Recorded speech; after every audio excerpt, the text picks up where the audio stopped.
What's up, guys? What do you guys think of this stipple work that I did on this Glock 19X? I did a little bit right there. So I can rest the thumb from my left hand. I did here on the other side. I did this part for the thumb on my right hand that rests there. The back strap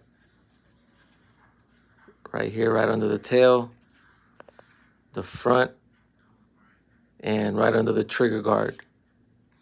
So it's not rough, it's a light stipple. It gives me a nice, good grip.